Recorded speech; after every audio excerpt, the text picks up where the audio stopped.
Well, welcome everybody. Thank you, Stacy, for the opportunity to talk about the exciting work that we are doing at NASA and these really exciting missions. Like Stacy mentioned, Roman is getting ready to launch, and August 30th is our launch date. So it's very, very exciting. I'm going to be down there for the launch.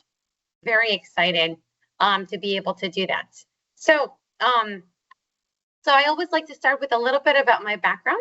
So I am originally from Tecamachalco, Puebla, where the most famous thing at Tecamachalco is it's the church where my parents got married, which means it's a really, really small town. I grew up in a pig farm, and I'm one of 4 sisters. They all live everywhere in the world, no longer in Mexico. But the context of this is where I'm from, and I completed all my education, including going to college in Mexico. I only moved to the U.S. for grad school. And I used to do a lot of Mexican folkloric dancing. That's really big. If you've ever been to Mexico, that's really a big thing. It's part of our culture to be able to dance. And there's regions, and one state can have multiple regions, and you can have multiple outfits. I love to show this picture on the right because that one was from the state of Yucatan. And you have the tray with 4 glasses of water and a beer, and it's an open can of beer in the middle. But then if you also pay attention at the bottom, I'm standing on top of a little wooden box. It's called almut.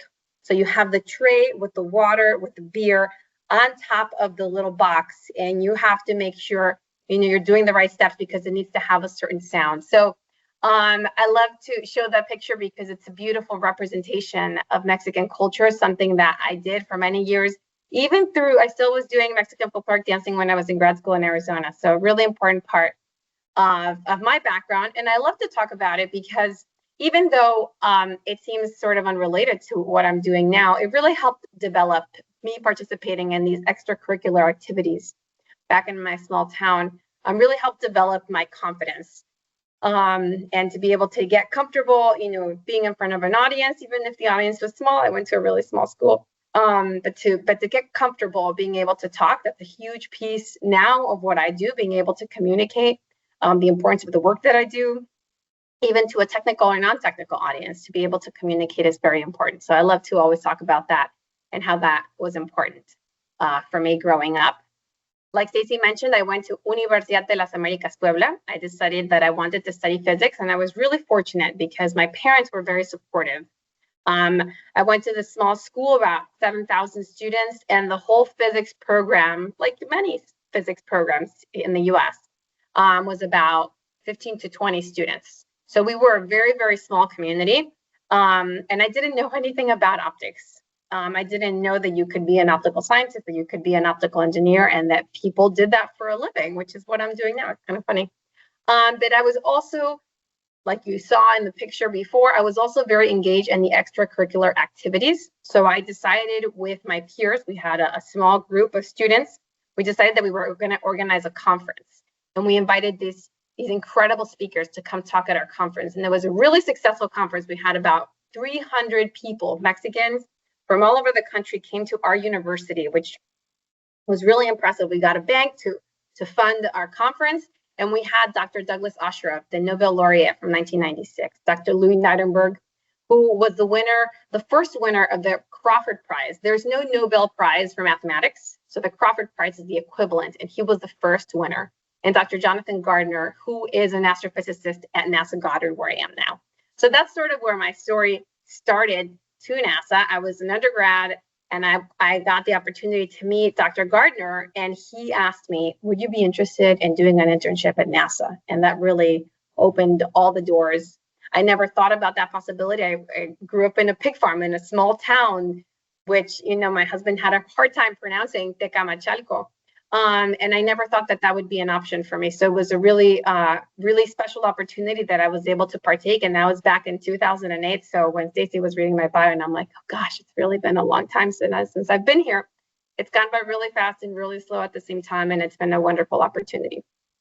So I decided to leave my beautiful country, and I went to University of Arizona for my master's PhD program. And then along the way, talking to my boss at NASA and my PhD advisor, we decided that I would move to Maryland while I worked on my PhD dissertation. So I was really lucky that I was able to work as part of my PhD dissertation on a component on the wide field instrument. So I got to build one of the pieces on the instrument that we're going to launch on August 30th. So it's really, really sort of crazy to wrap my head around that I had the opportunity to do that, to support the mission, to have an impact like that. So very nerve-wracking, but exciting.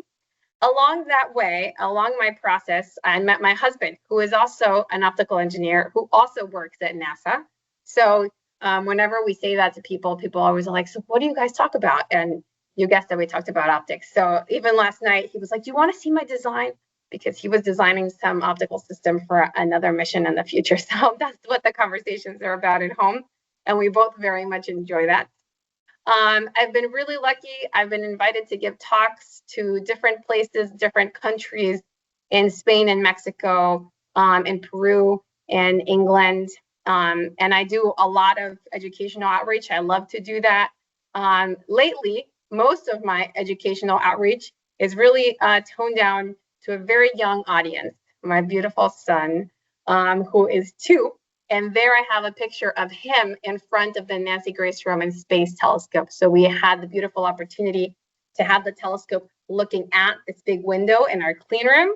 So I was like, I need to put his astronaut sweatshirt, and we need to get a picture of him in front of this beauty, so that we can show him when he's old enough to understand that this is a really cool telescope and that he was there in the making of this telescope. So very excited to be able to share that with him, even though he doesn't really understand. For those of you that are not familiar with NASA, and I know that you guys have had other NASA speakers, NASA is really big, right? So we have multiple centers all around the country. We're sort of currently going through a reorganization of exactly, how many centers, and there's some satellite locations that are smaller facilities that then belong to a bigger center.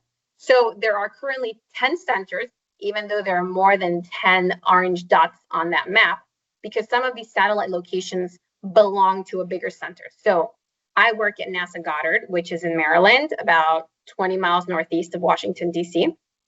And the Goddard Institute of Space Studies in New York belongs to Goddard. The verification and validation facility belongs to Goddard. Excuse me. So there are various satellite locations that can belong to the centers. And Goddard right now is about 7,000 employees, a combination of contractors and civil servants, where we have about a third civil servants and 2/3 contractors. It's what makes nominally the workforce of NASA throughout all the various centers.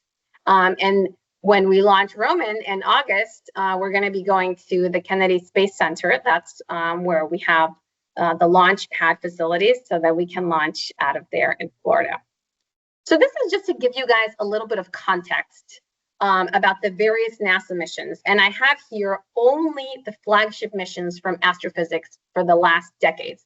There are so many missions that NASA is working on that are not flagship missions, that are not in astrophysics. So, so this is just to show in astrophysics, and we do these decadal surveys in astrophysics and heliophysics and planetary science as well. But the way that this works is that the National Academy of Sciences puts out a call every 10 years to try to pose the most important questions in astrophysics for the decade.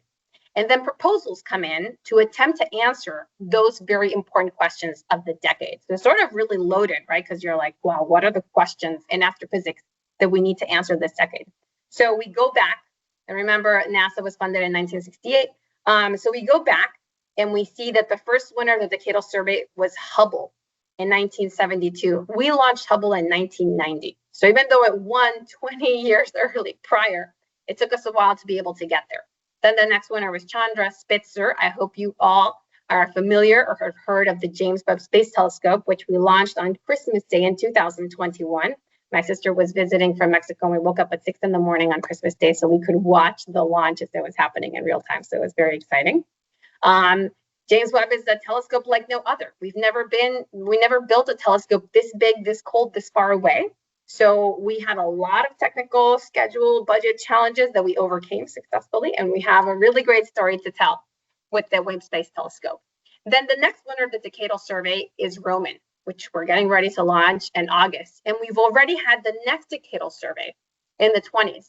And we have designated the winner of that decadal survey to be this telescope that's currently called Habitable World Observatory. And that is because its namesake, we intend to look for habitable worlds. Now, there are other missions out there that are looking for exoplanet type of worlds out there, but this is going to be a really large telescope, and a really large telescope is able to collect more light, and by doing that, we're able to get higher resolution. So the idea is for none of these telescopes to sort of replace each other. We call them successors, but to really complement each other. So we all of these telescopes have do not replace the other. They really complement, so that we have a better portfolio across different parts of the universe and different wavelengths, so we can see sort of deeper in space or less, so that we can get a better picture of our evolving universe.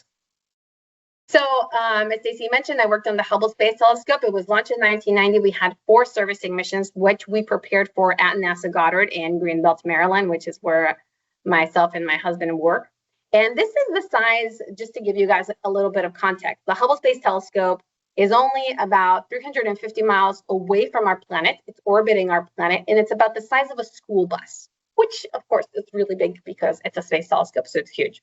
We've had so much beautiful imagery come in through Hubble. I mean, I think people know that NASA has these really cool images because we started with Hubble, and it just became really, really popular. We were able to put that idea out there about citizen science and people getting access to the imagery from Hubble, and it's just made people fall in love. I mean, how do you not fall in love with these images, right?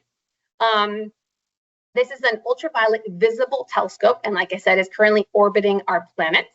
It's been out there for a long time. Like I said, we launched in 1990. It's about 30 years old. So it's a really old telescope for telescope years. Normally they don't last that long, but because we were able to service it 4 times, we were able to extend, and we still are living that extension of the life of this telescope.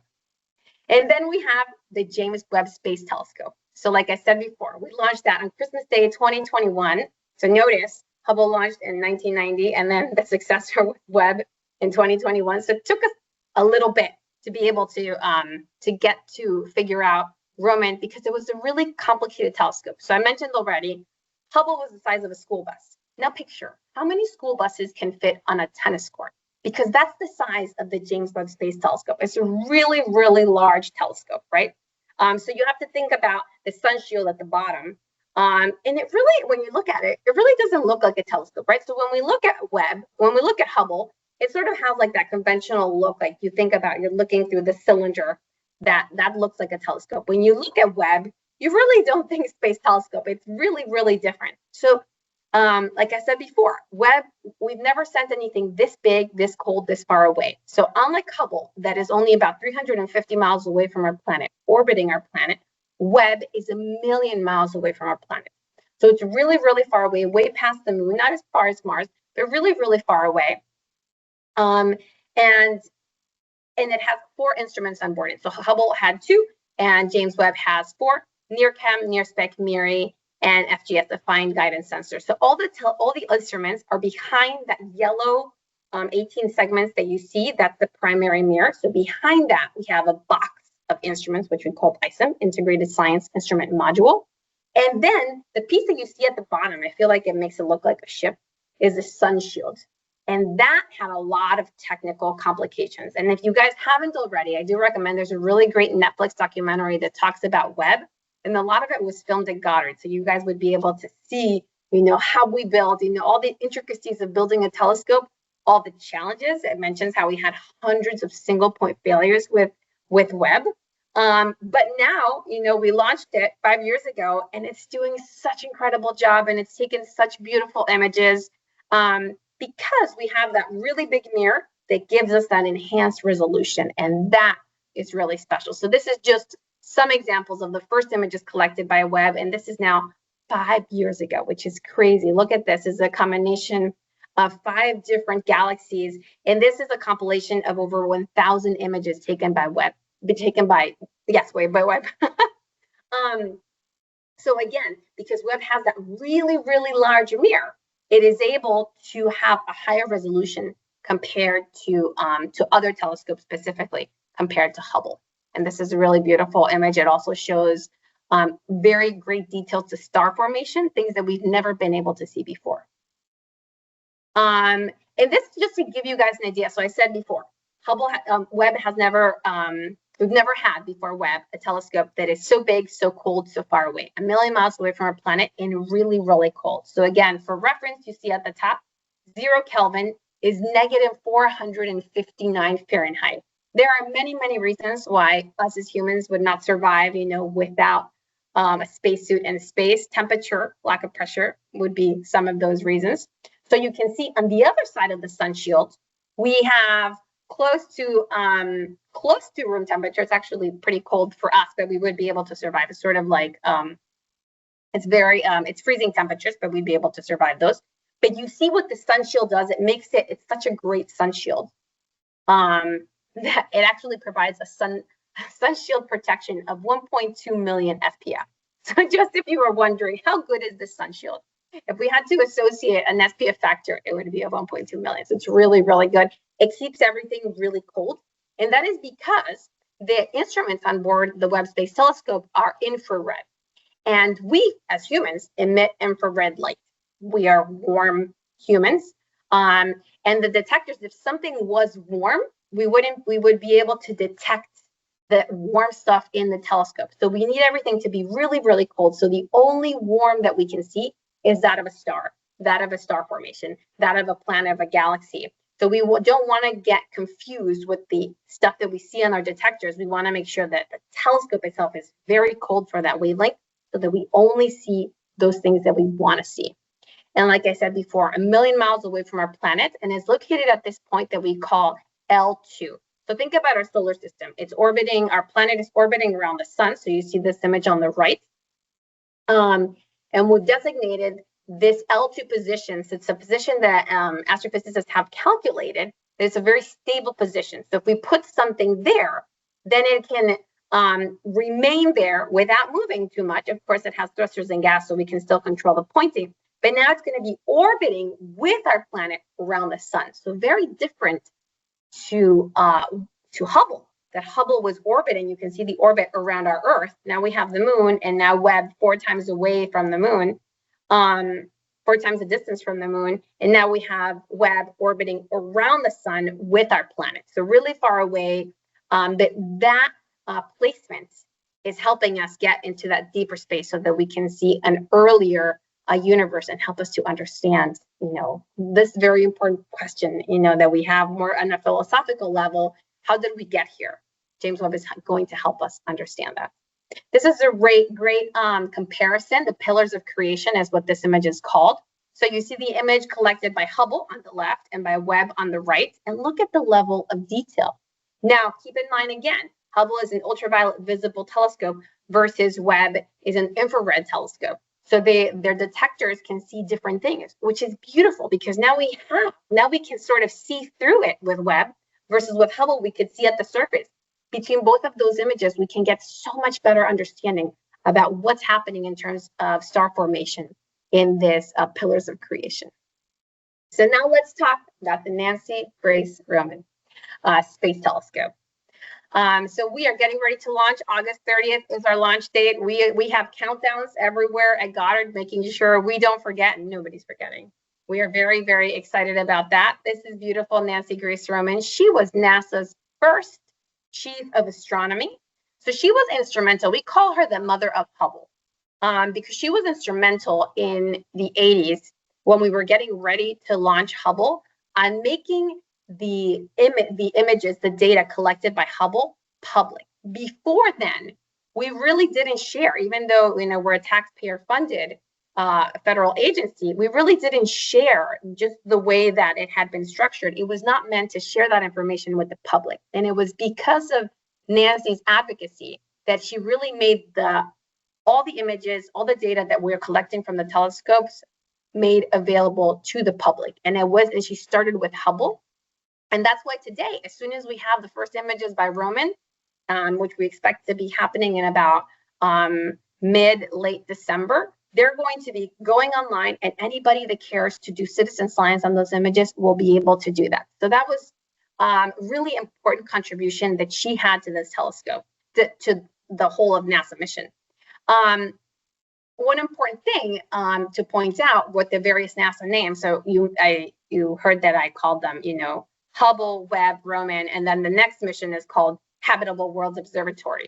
So the telescope of the next successor to Roman is at a very early stage. So we haven't given it its final name. Every telescope eventually has the name of a person, and we always do this posthumously. So Nancy Grace unfortunately passed before we named the telescope after her. So she doesn't know, even though she was so instrumental, she doesn't know. And also, for the first time in the history of NASA, we are naming a flagship after a woman that had such a beautiful impact on NASA. So really, really great example for me personally, really excited to be able to work on a mission on somebody that was so, that fundamentally changed the way that we do things at NASA, and that really made science more accessible to the public. So that's really a great way to honor her legacy. So Roman, we sort of, now that we have Roman, so I talked about Webb, I have talked about Hubble, Webb, and Roman. Roman is sort of this beautiful combination of Hubble and Webb. So remember, Hubble is the size of a school bus. Webb sits on a tennis court. With Roman, we go back to the school bus. So in terms of size, it's about the size of the school bus, but it's going to the same position as Webb. So it's going to be 1 million miles away from our planet. Because it's smaller, like Hubble, it's only going to have 2 instruments, the wide field instrument and the coronagraph instrument. And this piece of instrumentation that I built as part of my PhD is the main component of the wide field instrument. So very excited. We've done so much testing. I worked on this for 10 years. So we're very excited to be able to get the first images when they come out in December. The main objective of the Roman Space Telescope is to understand dark matter and dark energy. So, and I am not an astronomer, an optical engineer. So this is, this is to the level of detail that I understand dark matter and dark energy. So we know that the universe is expanding. Thanks to Hubble, we understand that. So we know that the universe is expanding, but we don't know exactly how it's expanding. And the only way that it makes sense that it would be expanding is that there is a matter within it that's going to that is allowing for this expansion. However, we haven't been able to measure it. We haven't been able to detect it, but mathematically we know that it has to be there, which is why we call it this dark matter, this dark energy. Because with Roman we have the technology, we called it the coronagraph instrument, one of the other wide field instrument, the coronagraph instruments. We're going to be able to, with the coronagraph, get a better understanding of what this dark matter, dark energy is. The other piece of Roman is that it's going to have a really large field of view. So check out one of the images currently taken by Hubble, the top white. Check out one of the images currently taken by Webb, and look at this whole image is going to be one of the images taken by Roman. So here's a fun fact. Hubble has been out in space for over 30 years, taking all kinds of beautiful imagery. Roman, within the first 5 weeks, will be able to reproduce the same amount of data that Hubble has collected in its whole lifetime. It's crazy to think about that, guys. Think about one picture taken by Hubble. One picture taken by Roman is 100 images taken by Hubble. So what's happening is that we have another mirror that, even though the size of the telescope is the same size as Hubble, we've added a third mirror to the design of the optical telescope, so that now we can get a really wide field of view. That's why we call it the wide field instrument on board of Roman. So it really gives us this really wide field of view. And by gaining this really wide field of view, we call this telescope a surveyor. So it's going to be able to survey our galaxy, the universe, the night sky, over and over and over. And by surveying it over and over and over, so it's going to be looking at the same things on repeat. We know that the universe is expanding. So we will be able to better tell what's happening throughout time as the expansion is happening, and we'll be able to better study what's happening in between and get that better understanding of dark matter and dark energy. So again, just to give you an idea, because this telescope has a really, really large field of view. This is an image of the Andromeda galaxy. It took Hubble 400 pointings to be able to image the Andromeda galaxy. Look at how Roman, with just 2 pointings, will be able to image it. Maybe it's not going to get all the little bits in the corner, but you get the point. It's going to be able to get the same images by Hubble, by Webb, so much faster. And it is an infrared telescope, so it's going to be able to complement. We actually call it a sister mission, a cousin mission to Webb, because both Webb and Roman are infrared telescopes. So they're both going to be able to complement each other, and they're both going to be, in the L2 orbit working around the same time. So that's also really exciting. So I want to show you guys a little bit about the GRISM, which is this component that I worked on the wide field instrument on for part of my PhD. So if we were to see, if we've got like X-ray vision and we could see into the telescope, this is what you would see on the inside. This is the primary mirror. So this cylinder sort of looks like a plate. The blue is what we call rays tracing through the system. So you can imagine that's just light. And the light is tracing through the system and it hits this gray piece, which is the wide field instrument. And the big piece on the wide field instrument is this element wheel, which is a really large wheel. And the one component on it that I worked on is the GRISM. And this is what the real element wheel looks like. It's this beautiful gold shiny thing that is currently super covered so that it's safe from contamination and getting ready to launch. This is what a Roman Space Telescope looked like about 2 months ago. So again, think about the size of a school bus. This is the size of the school bus. This black thing that you see on the middle bottom left is the wide field instrument. And if you notice a person in the bottom dressed in a bunny suit doing some measurements, that's me. I am doing some measurements on the Roman Space Telescope in the clean room, full gown bodysuit. That's just about 2 months ago. So very excited. I called my husband and I was like, you have to come over so you can take a picture because this is so exciting. I'm so close doing metrology. And then I asked, we have specialized photographers that take beautiful imagery to document all the work that we're doing. I was like, could you take my picture? Because this is such a great opportunity. So throughout the weeks that I was in the clean room, I was so excited. And so, and I had the wonderful opportunity to be able to get my picture taken in front of the Roman Space Telescope. So beautiful opportunity. I want to end with sort of a big picture comparison because I've talked about multiple pieces of these telescopes. So just to give you guys an idea. So again, Hubble is about the size of a school bus. So think about Hubble. Now Roman is basically Hubble size. So it's about the same size. Spitzer, which was another one of those winners of the decadal survey, look how small it looks compared to Hubble. Now you have, in the bottom left, you have the various sizes of the mirrors. So the Hubble size mirror you see is a little bit taller than the human, but look at the size of Webb. Webb is really big. So remember that really high resolution that can give us the ability to sort of see through star formation is because we have a really wide, really large primary mirror. And because it's so big, unlike Hubble, that is a monolith, which is just one piece of mirror, Webb is 18 various segments, and we all put them together. It took a lot of work and a lot of effort to make sure they're all perfectly aligned, and the team that did that were my colleagues at NASA Goddard. So they did an excellent job, and all those beautiful images that we're getting are because they did an excellent job aligning it.